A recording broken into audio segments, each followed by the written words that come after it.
समय की रेत पर कई साम्राज्यों के नाम लिखे गए और उसको मिटा भी दिया गया। लेकिन अरब सागर के इस किनारे पर एक ऐसा सत्य खड़ा है जिसे समय की लहरें भी नहीं धो पाई। 11 जनवरी को जब देश की कमान संभालने वाले नरेंद्र मोदी ने सोमनाथ की चौखट पर अपना शीश झुकाया, तो ये केवल एक व्यक्तिगत पूजा नहीं थी। ये एक संदेश था उस विचारधारा को जिसने कभी सोचा था कि वो भारत की आत्मा को कुचल देगी। आज के इस विशेष विश्लेषण में हम माननीय प्रधानमंत्री नरेंद्र मोदी जी के उस संबोधन की उन गुप्त कड़ियों को जोड़ेंगे जो बताती है कि क्यों सोमनाथ का पुनरुत्थान असल में भारत के अजय भविष्य की नींव है। क्या आप जानते हैं कि मोदी जी ने जो अपने 11 जनवरी के भाषण में जिस अदृश्य शक्ति का जिक्र किया, वो भारत को 2047 तक विश्व गुरु बनाएगी। अंत तक इस वीडियो में बने रहिए क्योंकि आज की ये बातें आपको सोचने का नजरिया बदल देगी। माननीय प्रधानमंत्री जी ने अपने भाषण के शुरुआती 5 मिनट जो है उस इतिहास को दिए जिसे अक्सर दबाने की कोशिश की गई। उन्होंने याद दिलाया कि सोमनाथ को 1, 2 या 5 बार नहीं बल्कि कुल 17 बार लूटा और तोड़ा गया। लेकिन मोदी जी ने एक बहुत बड़ी बात कही यहाँ पर, आतंक के पास विनाश की शक्ति तो हो सकती है, लेकिन सृजन की शक्ति केवल सत्य के पास होती है।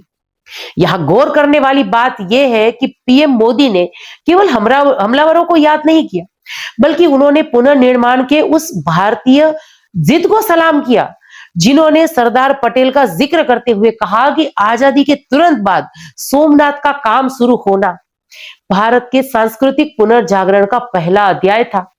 आज हम उस अध्याय के स्वर्ण युग में हैं। अक्सर देखिए आलोचक पूछते हैं कि विकास के दौर में मंदिरों की क्या जरूरत है। आज मोदी जी ने अपने भाषण में इस सवाल का कड़ा उत्तर दिया और तार्किक जवाब दिया। देखिए उन्होंने इसे नाम दिया विकास विथ विरासत, यानी विकास वो भी अपनी विरासत के साथ। डिटेल पॉइंट्स की अगर बात करूं तो देखिए पर्यटन का अर्थशास्त्र, प्रधानमंत्री जी ने आंकड़े दिए कि कैसे पिछले कुछ वर्षों में सोमनाथ आने वाले जो श्रद्धालु हैं उनकी संख्या में करोड़ों की वृद्धि हुई है। अब इसमें न केवल मंदिर को दान मिलता है बल्कि वहां के ऑटो वाले, होटल मालिक और साथ ही में हस्तशिल्प कलाकारों के घर में दिए जलते हैं। इंफ्रास्ट्रक्चर और समुद्र दर्शन की बात करूं तो देखिए इसका उदाहरण देते हुए उन्होंने बताया कि कैसे हम अपनी प्राकृतिक सुंदरता को अध्यात्म के साथ जोड़ सकते हैं। डिजिटल इंडिया और भक्ति की भी यहां पर बात हुई। मंदिर में क्यूआर कोड से दान, वर्चुअल रियलिटी के जरिए इतिहास दिखाना हो, मोदी जी ने स्पष्ट किया कि हम वो सनातनी हैं जो आधुनिकता को गले लगाना जानते हैं। आज के भाषण का देखिए सबसे प्रभावशाली हिस्सा वो था जब प्रधानमंत्री जी ने वैश्विक संदर्भ में ये बात कही। उन्होंने बिना नाम लिए उन ताकतों को चेतावनी दी जो आज भी दुनिया में विनाश फैला रही है। मोदी जी ने उनके शब्द थे कि देखिए विनाशकारी शक्तियां कुछ समय के लिए हावी हो सकती हैं, लेकिन उनका अंत हमेशा शून्य होता है। सोमनाथ इसका सबसे बड़ा प्रमाण है। ये बयान केवल सोमनाथ के लिए नहीं था, ये उभरते हुए भारत की उस निडरता का संदेश था। विदेश नीतियों का भी यहाँ पर एक बड़ा संकेत दिया, जहां हम अपनी संस्कृति की रक्षा के लिए किसी भी हद तक जा सकते हैं।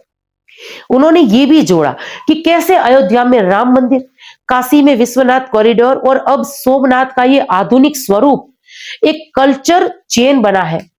और ये कल्चर चेन जो बना रहा है भारत को उत्तर से दक्षिण और पूर्व से पश्चिम जोड़ रही है। अपने भाषण में अंत की तरफ बढ़ते हुए प्रधानमंत्री जी ने देश की युवाओं को संबोधित किया। उन्होंने एक बहुत बड़ी बात कही, सोमनाथ का इतिहास हमें बाउंस चेक करना सिखाता है। उन्होंने युवाओं को कहा कि अगर जीवन में कभी हार महसूस हो तो सोमनाथ के शिखर को देख लेना। अगर ये पत्थर बार बार टूटकर फिर से शिखर चूम सकते हैं तो 140 करोड़ भारतीयों का संकल्प भारत को विकसित राष्ट्र क्यों नहीं बना सकता।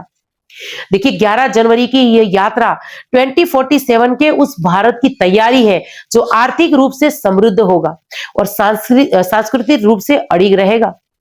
तो देखिए जो हमारे माननीय प्रधानमंत्री जी सोमनाथ की यात्रा जो उन्होंने की, ये केवल एक धार्मिक रस्म नहीं थी, ये एक राष्ट्र नायक का अपनी जड़ों को याद करना था ताकि वो भविष्य की उड़ान और ऊंची भर सके।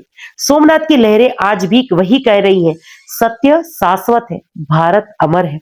क्या आप भी मानते हैं कि भारत का असली विकास उसकी संस्कृति को साथ लेकर चलने में ही है? तो कमेंट में अपनी राय जो है जरूर से दीजिएगा।